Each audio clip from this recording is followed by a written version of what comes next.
নিঃস্বার্থ বলতে পৃথিবীতে কিচ্ছু নেই।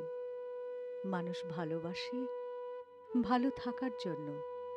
কেউ যদি আপনাকে বলে, "আমি তোমাকে নিঃস্বার্থ ভালোবাসি", তাহলে বুঝে নেবেন এটা পৃথিবীর সবচেয়ে বড় মিথ্যেগুলোর একটি।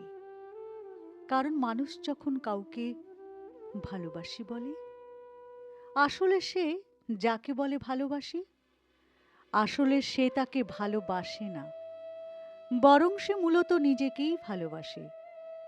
মানুষ নিজের সুখের জন্যই অন্যকে পাশে চায়। সুতরাং যাকে ভালোবাসি বলে, তার সঙ্গে থাকলে সে ভালো থাকে বলেই সে ভালোবাসে। তাই এটাও এক ধরনের স্বার্থ। সত্যি বলতে পৃথিবীতে নিঃস্বার্থ বলে কিছু নেই। সবকিছুর পেছনেই কোনো না কোনো কারণ থাকে।